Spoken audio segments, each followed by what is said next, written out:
Coucou famille, comment est-ce que vous allez? Moi je vais bien hein? Et j'espère aussi qu'il en est de même pour vous.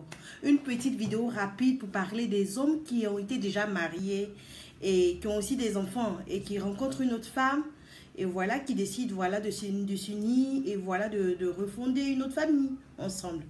Généralement, ces hommes-là ont déjà une expérience de la vie de couple, voilà, de comment on élève les enfants. Enfin, ils ont déjà vécu cette expérience. Toi qui es la nouvelle femme, pour toi, tout est nouveau. C'est comme si tu renaissais à nouveau. Tu apprenais, par exemple, tu apprends, tu découvres la grâce de l'enfantement. Tu apprends, toi-même, tu apprends comment on doit élever un enfant, comment élever des enfants par rapport à l'expérience que toi-même tu as eu dans ton enfance. Tu appliques, voilà, dans ta vie de couple. Mais ici en Europe aussi, ce n'est pas facile parce qu'on doit tout faire nous-mêmes. C'est pas comme au pays où on a, voilà, on a l'aide de nos mamans, de nos cousines, de nos cousins, de nos neveux. Tu es livré à toi-même, tu es livré à toi-même en fait. Et tu dois t'appuyer, tu dois avoir une base solide, c'est-à-dire que tu dois avoir Dieu dans ta vie, tu dois avoir la sagesse, tu dois avoir l'esprit de discernement. Parce que généralement on dit, enfin bon, si je prends le cas de figure où les enfants du monsieur sont déjà grands, ils ont réussi leur vie. Toi, tes enfants, c'est maintenant que tu apprends, enfin, tu rentres dans la vie, enfin, tu rentres dans une nouvelle vie, en fait. Tu fais quoi? Tu es en Europe, ici, tu ne connais pas tes droits, tu ne connais pas tout. Peut-être que tu n'as pas eu la chance d'aller à l'école. Il faut te renseigner pour trouver des activités aux enfants, comment pouvoir s'intégrer, pour que les enfants ne restent pas toujours à la maison en train de jouer aux jeux vidéo, en train de, voilà, toujours en train de regarder les iPads, les téléphones, les smartphones, n'ont rien à faire. Ils sont toujours sur les jeux vidéo au lieu de trouver une activité pour eux. Et les autres qui ont déjà cette expérience-là, eux ont déjà vécu, les enfants ont déjà réussi, les plus grands. Donc les deuxièmes là, comme on dit au pays, là, ce sont les enfants de retraite. Donc en plus, ils ne s'impliquent pas. Donc toi, la femme, là, tu dois te réveiller. Parce qu'un beau matin, tu vas te réveiller, tes enfants n'ont pas réussi. Comme on dit au pays, là, ah, les enfants de la première femme ont réussi, mais les enfants de la deuxième femme n'ont pas réussi. Ou bien il a laissé la première femme là, voilà, les enfants là n'ont pas réussi. Ce sont tes enfants. Fais comme nos mamans là. Avant, là, elles n'ont pas l'argent de Bofloto, l'argent dans l'école. Elles gardaient un peu, puis elles s'occupent des enfants. Les enfants réussissent. Pourquoi on ne va pas réussir ici? Ici, l'école est gratuite. Je ne sais pas, bon, je viens en Suède, je ne sais pas si c'est pareil en France, mais l'école est gratuite ici. Mais les activités sont payantes. Ou bien payantes, une activité. Les activités sont payantes. Donc, là, tu dois regarder si c'est le football qui intéresse l'enfant, si c'est le karaté, si c'est la danse, si c'est quoi, c'est les jeux, si c'est le tennis. Tu dois trouver des activités en semaine. C'est difficile, c'est pas facile. Parce qu'il faut courir derrière l'argent, c'est pas facile. On doit travailler aussi. Les heures là aussi doivent correspondre. Mais généralement, on me dit, ah, il faut laisser ça. Je ne sais pas, moi je prends mon cas par exemple, l'homme te dit, ah non, il faut, c'est pas la peine, les enfants là même, ils vont apprendre ou bien ils n'ont pas besoin de ça. Les enfants même vont apprendre tout seuls, quand ils sont grands, ils vont décider. Mais c'est dès qu'ils sont petits là, tu dois t'impliquer. Parce que quand ils sont petits, ils ont la chance de pouvoir vite apprendre, ils comprennent rapidement. C'est pas quand ils seront grands là, quand tu vas dire un, ils vont dire trois. Parce qu'ici, les enfants aussi connaissent leurs droits. Donc là, c'est quand ils sont petits, tu dois donner l'envie. Tu dois leur donner l'envie de pouvoir apprendre. Voilà, parce que nous sommes des exemples pour eux. Si ton mari dit non, c'est pas la peine, je te dis pas d'aller te discuter avec lui et de faire des histoires. Tu ne fais pas des histoires. Mais toi, même s'il dit ne peut pas, toi, tu peux le faire. Parce que les enfants, là, c'est pour toi. Camaraderie, là, ça ne finit pas. L'amitié, là, les amitiés vont, viennent. Mais tes enfants sont pour toi. Demain, s'ils réussissent, là. Hein, baby boss? Viens dire, hey, slay un pouce. Hey. Dis bonjour les tontons et les tatas. Bonjour tata. Voilà, demain si demain les enfants la réussissent là, c'est pour toi. Donc là, c'est pour vous deux, mais c'est pour toi.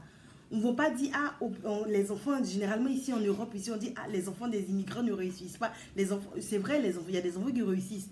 Mais généralement, quand un immigrant fait quelque chose, ça devient grand. Donc toi, ton enfant, là, tu ne vas pas le laisser rentrer dans ce lot là. Ton enfant, là, c'est ton avenir. Nous, les immigrants, on a le droit. On monstre, comment dire, on se doit faire réussir nos enfants. Donc là, tu dois t'impliquer. Si le mari dit aujourd'hui, il ne peut pas accompagner l'enfant. Ma chérie, si tu peux, prends ton enfant, va. C'est difficile, mais accompagne ton enfant dans son activité. Assieds-toi. Moi, par exemple, aujourd'hui, là, généralement, on veut tellement faire pour nos enfants, mais la logistique, c'est-à-dire que tu habites de l'autre côté, le coin de l'autre côté, tu n'arrives pas. Et l'homme dit, je ne peux pas. Ou bien peut-être la femme dit, je ne peux pas. Moi, aujourd'hui, là, par exemple, à mon fils, il doit apprendre son cours de français. Il a le truc, parce que mon mari est suédois, moi, je parle le français. Mais c'est vrai, je peux apprendre le français à la maison avec mon fils. Mais puisque je dois apprendre aussi la langue, donc c'est le suédois que je parle, que je suis en train d'apprendre parce que je travaille dans un domaine financier. Et je dois avoir un langage soutenu dans le suédois. Ce n'est pas ma langue, donc j'apprends. Et donc, ce qui fait que généralement à la maison, c'est le suédois. Je parle le français avec les enfants, mais ce n'est pas comme je veux. Et donc, je veux qu'ils partent dans une école française, enfin, une fois par semaine, apprendre les cours. Et à la maison, je vais les aider aussi pour apprendre les leçons. Mais il dit que ce n'est pas utile. C'est utile. Ils vont partir, il y a des activités qu'ils vont faire. Il dit, ne peut pas aujourd'hui, moi je vais. Je veux partir avec mon enfant. Si j'ai mes cours, apprendre, je prends mon livre avec moi, arriver là-bas, je m'assois pendant qu'il est en train de faire ses cours avec son professeur. Moi, je fais autre chose en fait. Donc, c'est pour vous inciter, vous les mamans, c'est vraiment, c'est difficile. Parce que l'homme, il a déjà, il se dit que les autres enfants, bon, je ne dis pas qu'il est de mauvaise foi, mais l'espérance, elle a déjà déjà vécu avec ses 3-4 enfants, les grands. Donc, toi, pour toi, là, toi, tu découvres, si tu veux tout t'écouter à la lettre, là, tes enfants vont rester à la maison. Les enfants sont petits, tu dois les encadrer. Tes enfants doivent aussi réussir. Ok? C'est ce que je voulais booster un peu les mamans, les deuxièmes femmes qui, voilà, qui s'asseyent là, qui disent, ah, c'est vrai, je ne connais pas. Si tu connais des Françaises, tu connais des Suédoises, voilà, qui ont des grands enfants, tu leur demandes un peu, tu as des amis, tu les côtoies. Comment est-ce que vous avez fait par rapport aux enfants, l'intégration des enfants, comment est-ce que... Enfin, tu essaies de te renseigner. Le système, tu essaies de te renseigner comment tu peux trouver un avenir meilleur pour tes enfants. Comment leur donner des cours pour qu'ils puissent vraiment avancer. Parce que tu as dit que moi, je n'ai pas été à l'école, je ne connais pas. Mais si tu ne connais pas, tu peux te renseigner. Parce que ton enfant, tu ne veux pas que ton enfant soit comme toi aussi. C'est ce que j'avais envie de vous dire. Hein?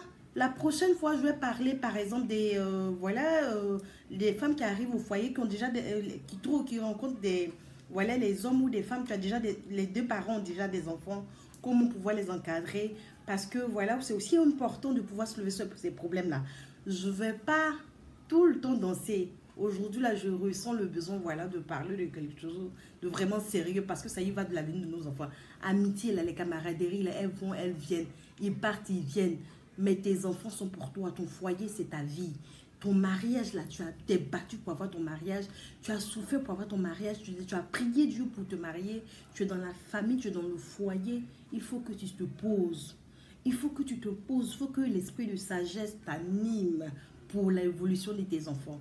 Voilà, que Dieu bénisse chaque famille, chaque foyer. Et en toute chose, la base, c'est la communication. Si tu ne communiques pas, là, ça ne peut pas aller. Communiquer, échanger, et puis trouver une solution pour le bien des enfants, pour l'avenir des enfants. Voilà. Je vous souhaite une très très bonne journée, et puis que Dieu nous bénisse tous. Je vous aime d'amitié. C'était Alice Hanson.